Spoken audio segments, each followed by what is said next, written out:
술이 들어가면 비밀은 밖으로 나온다. 탈무드에 이런 이야기가 나온다. 노아가 포도나무를 심고 있었다. 이때 악마가 찾아와서 물었다. 지금 뭘 심고 있어? 노아가 친절히 말해주었다. 포도나무요. 악마 다시 물었다. 포도나무가 대체 무슨 나무요?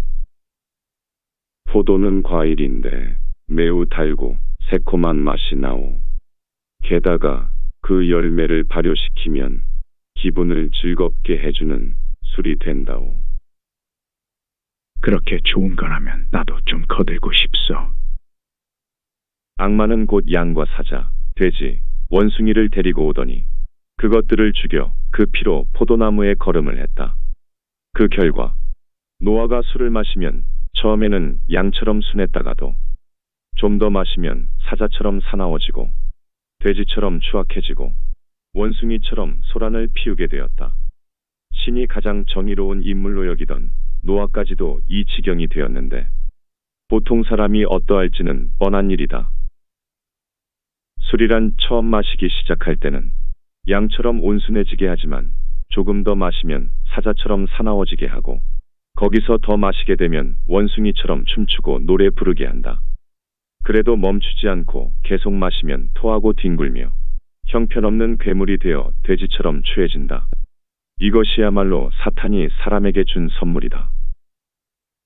악마가 인간들을 찾아다니기 바쁠 때는 대신 술을 보낸다. 아침 늦게 일어나고 낮에 술을 마시며 저녁에 쓸데없는 잡담을 하고 있으면 인생을 간단히 헛되이 만들 수 있기 때문이다. 술에 대한 틸무드의 조언. 술에 취한 사람이 물건을 팔았다 해도 그 매매 행위는 효력이 발생한다.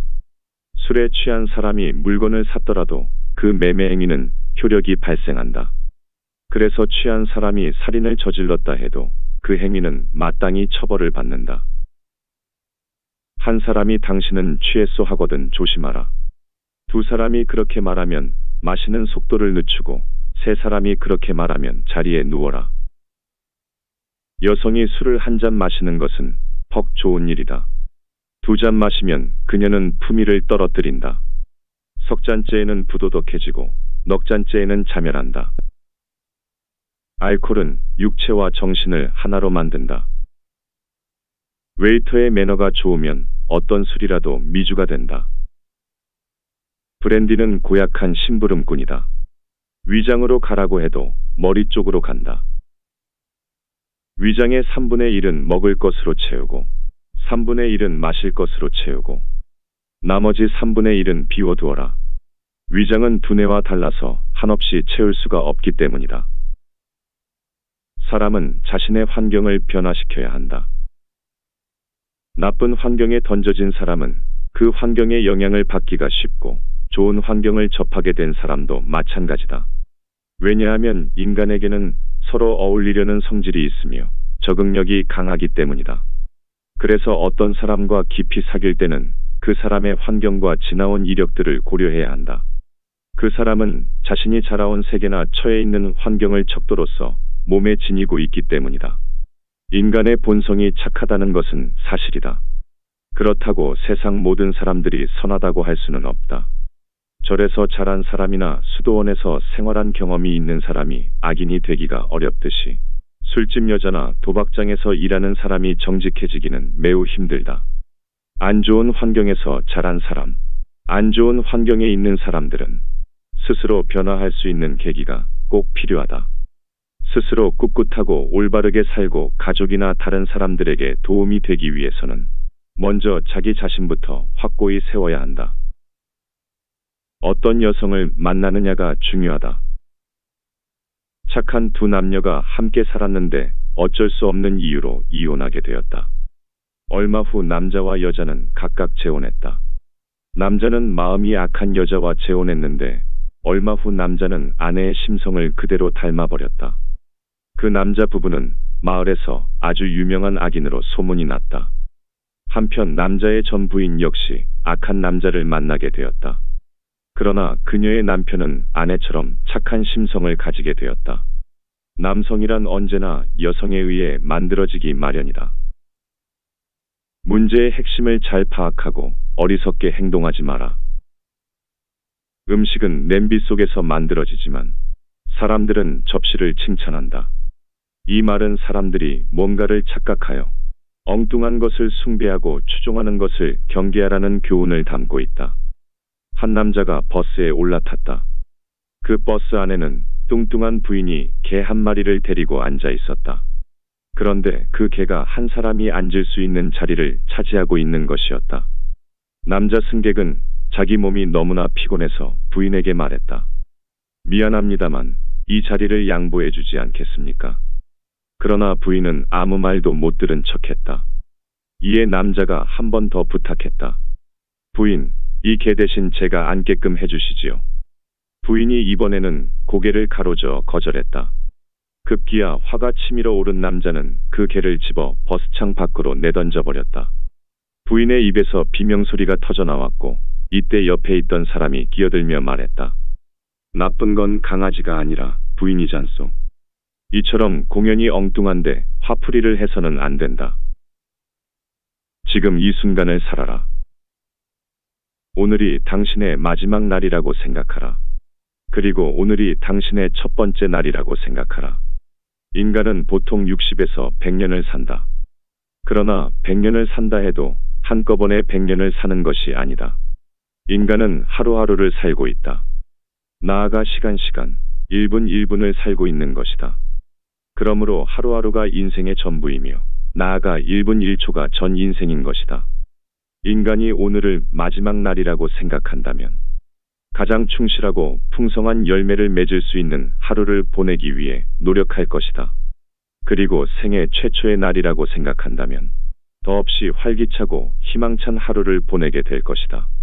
당신이 살고 있는 것은 지금 이 순간이다. 단지 이 순간을 살고 있는 것이다. 자신을 아는 사람이 돼야 한다. 자신에 대해 웃을 수 있는 사람은 남의 웃음을 사지 않는다. 자기에 대해 웃을 수 있다는 것은 스스로를 객관화할 수 있다는 말이다. 즉 스스로를 외부로부터 냉정한 시선으로 바라볼 수 있다는 것이다. 자기 중심적인 사람은 스스로를 타인과 같은 시각으로 냉정하게 바라보지 못한다. 밖을 보는 눈은 있어도 안을 볼 수 있는 눈은 없는 것이다. 이런 사람은 남을 보고는 웃어도 남이 자기를 보고 웃으면 화를 낸다. 자신의 우스꽝스런 점을 잘 아는 사람은 그것을 고칠 수 있고 남에게 비웃음을 사더라도 그것을 너그럽게 받아들인다. 사람은 누구나 웃음의 대상이 될 수 있으며 그 대상은 즐거운 것이다. 웃음은 여유다. 그리고 자신에 대해 여유를 가질 수 있는 사람은 스스로를 궁지에 몰아넣지 않는다. 자신에 대해 웃을 수 있는 사람은 타인에 대해 웃을 때도 점잖다. 그래서 다른 사람에 대해 웃었다고 해도 그것 때문에 그 대상에게 상처를 주지 않는다. 마음이 고운 사람은 이런 사람이다. 지성만으로 사람들로부터 존경받고자 하는 것은 마치 사막에서 물고기를 잡으려고 하는 것과 같다. 사막에서 물고기를 잡으려고 하는 것은 헛수고다. 그리고 지성이 있다는 것은 지식을 풍부하게 지니고 있다는 것이다. 지성이 높은 사람은 남들로부터 귀한 대접을 받는다. 왜냐하면 유식한 사람을 알고 있으면 편리하기 때문이다. 그런데 그는 자신이 알고 있는 지식 때문에 그런 대접을 받는 것이지. 인간으로서 사랑받고 존경받는 것은 결코 아니다. 이와 반대로 아름다운 마음을 지닌 사람은 인간으로서 사랑받는다. 언뜻 보면 지성을 가진 사람이 마음씨 고운 사람보다 더 극진히 대접받는 것 같지만 결국은 마음씨 고운 사람이 승리하게 된다. 마음씨 고운 사람이 풍부한 지식까지 가지고 있다면 이보다 더 좋을 수는 없다.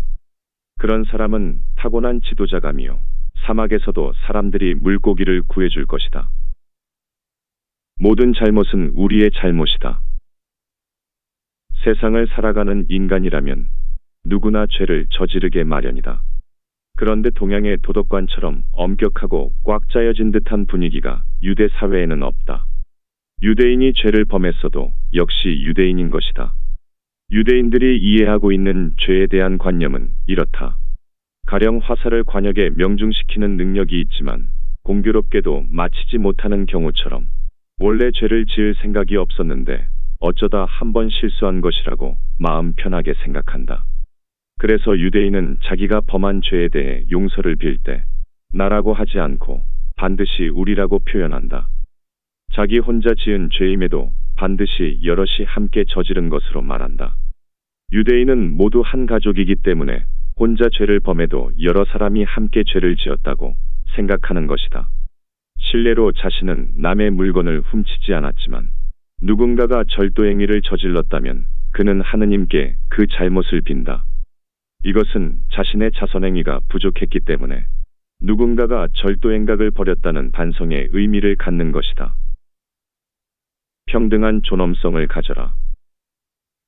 아무리 비싼 시계라도 바늘이 가리키는 1시간은 똑같으며 아무리 훌륭한 인간에게도 1시간은 60분이다.